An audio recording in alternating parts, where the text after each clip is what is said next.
Hello my friends. Today I'm going to talk about a couple different ways, 3 different ways for you to protect those dainty ankles of yours. Now, if it took down the great Greek hero Achilles, it's something that we should also probably pay attention to, even if we're just trampling through the woods.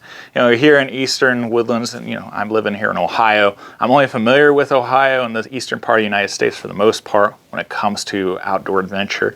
I had very limited experience hiking out west. But from my experience here in Ohio and the eastern part of the United States, we've got a lot of concerns like briars, brambles, and bushes, things that stick to you. We've got Mortiflora rose, which is an invasive species that's just completely taken over our woodlands. And trampling through, trying to get your rabbit, your squirrel, or just trying to make a path can be, well, kind of catchy, if you know what I'm saying. We also have poison ivy, poison oak, and poison sumac here in Ohio. One of the things that we really don't have a concern so much about are snakes. Now, I understand out west, a lot of people get really concerned about snakes and other creepy crawlers. Here in Ohio, we certainly have the eastern rattlesnake, we've got cottonmouth, and we have things like the infamous and most common and probably dangerous to us here in Ohio is the copperhead. And all my years of camping, even though I've seen cottonmouths, I've seen copperheads, I haven't ran across the eastern rattlesnake yet. I've never really thought I was in danger of them lunging out at me or coming at me. And I've been rather close, about a yard or maybe even a little bit less away. Every single time, all those different snakes and any other snake I've come across have slithered off. So it's not something that I'm directly concerned about, but maybe where you live in here in the United States or elsewhere out in the world, some things that you may need to consider. But bottom line, when it comes to taking care of your legs and the lower part of your calf and near your ankle, these are things that you may want to consider to add to your kit to give you comfort, versatility, and just save you a little bit of heartache while you're trampling through the woods. Now, early 20th century camping, you had basically one choice, maybe 2 choices for your common and average man, and that was the low-cut boot or the new army boot. Now, the new army boot was a little bit higher, came out during World War I as a effective way of trying to prevent too much mud and muck getting in your shoes. And there's some things that they did to adapt to that, especially with trench warfare, and try to avoid trench foot. And I'm going to talk to you about those 3 methods that were most common to the average person then. Some of them really worked, some of them really didn't work. Now today we have boots like the bird shooters. Of course, we also have mid and low calf boots. We even have hiking running shoes. We've got a lot more versatility. But even today, high-end boots cost a lot of money. So if you're going to get a bird shooter, especially a decent pair, halfway decent, you're looking at spending at least around $200. And to a lot of people, that's a lot of money. However, you can still wear your tennis shoes, which they didn't have necessarily tennis shoes in today's standards back then, but your more common shoe and adapt to it. That way you can still get outdoors for a little while. So that's what we're going to focus on, is how to protect your ankle and some of the versatility that was used to transform something that was commonplace into something that could be used outdoors.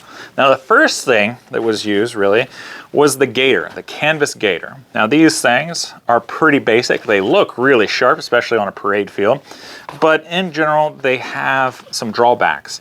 Now, being pretty heavy-duty canvas and then having a little bit of rigidity, that helps with making sure that briars and stuff don't get through to your ankle or to your leg, right?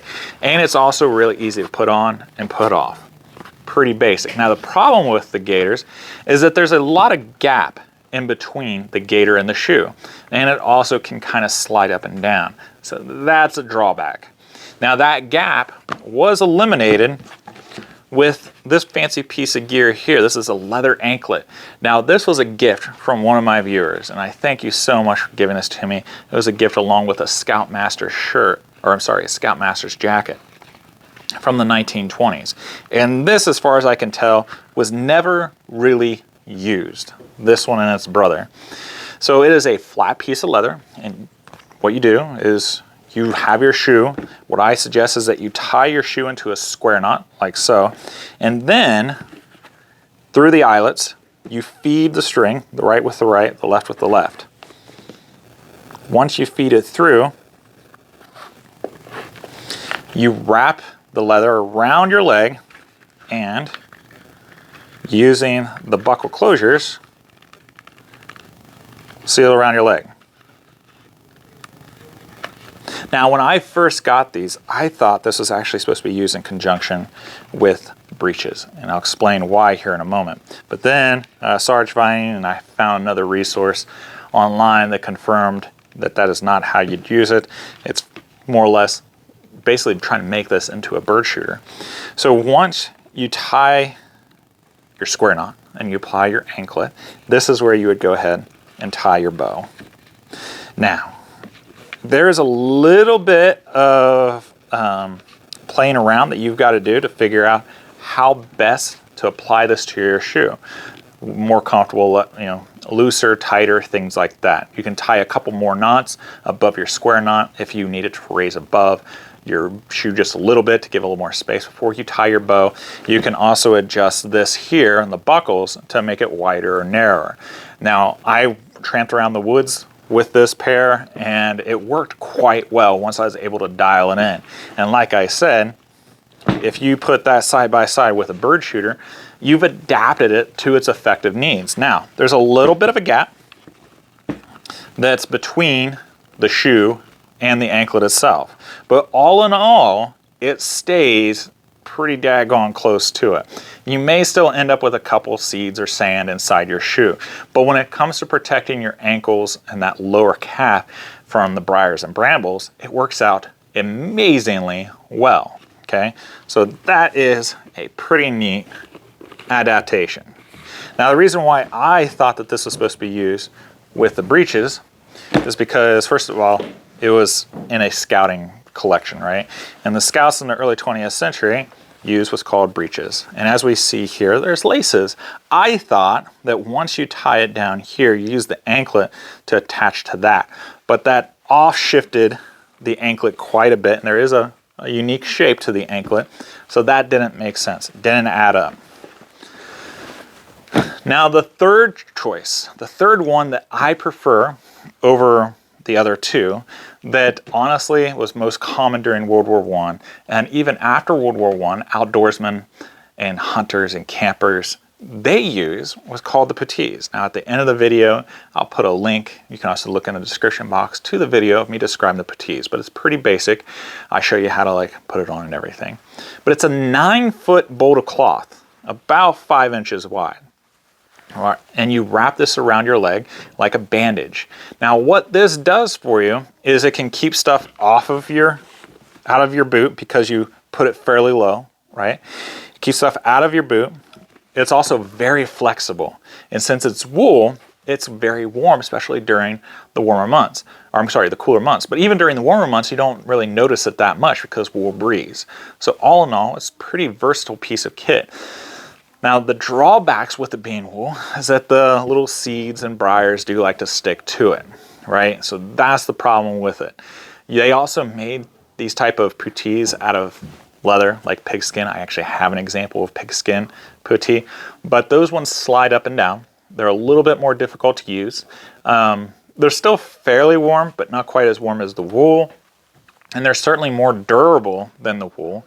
And a nice thing about the pigskin or other animal skin puttees is that the briars and stuff don't stick to them, and you're not taking them with you when you get back to camp and you have to pull out. Okay, so those are the benefits to those and some of the drawbacks to them.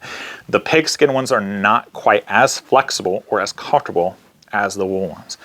So those are the 3 examples that we have from history to try to protect your lower legs as you're trampling through the forest and the woods. Personally, I would suggest either the anklet or the puttee. The puttee is still my favorite. It takes a little bit longer to put on, not very long. It takes a little bit longer to take off, not all that long. It takes a little bit of maintenance because you have to clean it, you have to maintain it, maybe darn any holes that's in them, and you have to pull out all the briars and brushes. This is pretty carefree. Again, it brings it up to the same height as the bird shooter as you saw, but it doesn't necessarily protect your stuff getting in.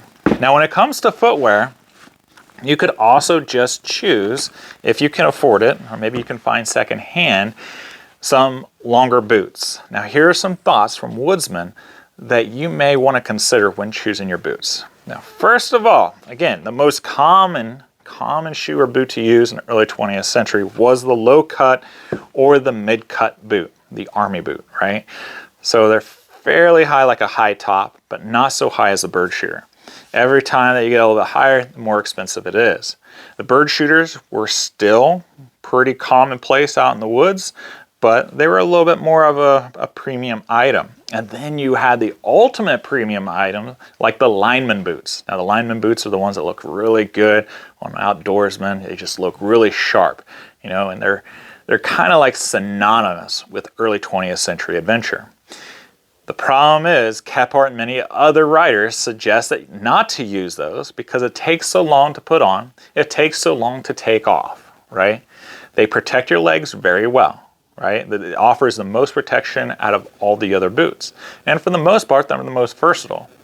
Another problem with them is they take longer time to dry, right? That was a thought, especially when you're tramping in the woods and we don't have necessarily the modern materials that we have today.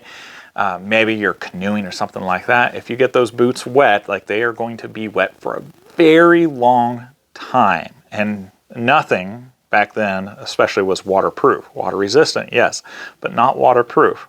Those are my suggestions. Take it or leave it. I hope that helps you out. Now, I'm doing this series of videos to try to get you hyped up about the fall, whether it be camping or hunting. We got the traditional squirrel camp coming up from the Traditional Camp Crafters Guild. It's my first inaugural event that I'm hosting at Dave Canterbury's property at the Pathfinder School in southeastern Ohio. We're only limiting it to 20 people to participate. It's going to be a great time. Even if you're not a hunter, you can come and camp out in historic surroundings and get a taste and flavor of what a very traditional hunting camp felt and smelled and looked like. It's going to be a lot of fun. So in the description box below, there's a form for you to fill out and go on there and check it out, see if it's a good fit for you. You have plenty of time to get prepared for it, and you don't necessarily need to spend a tremendous amount of money to get outfitted for it. We also have the Camp Crafters Guild.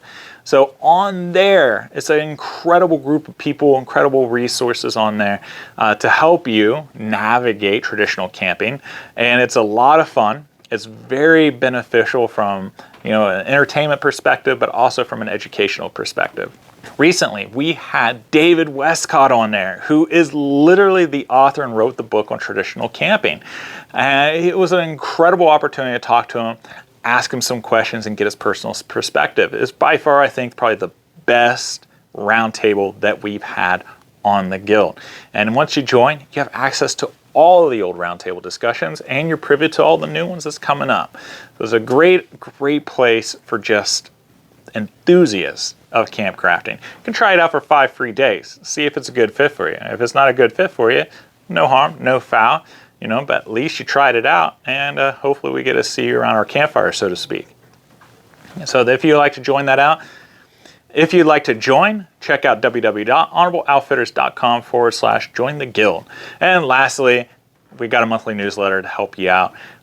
It's not spam or anything related. Try to give you some insights and some tips and tricks. And if I find a deal or two, I try to give that to you as well. Now, if you'd like to see the playlist of various early 20th century camping gear that you may consider to outfit yourself for early 20th century campcraft, then check it out here. If you'd like to see that video about the puttee, how to put it on, it's, like I said, it's my favorite. Check it out here. Give a kiss hug to your loved ones, and I will see you guys next time. Take care.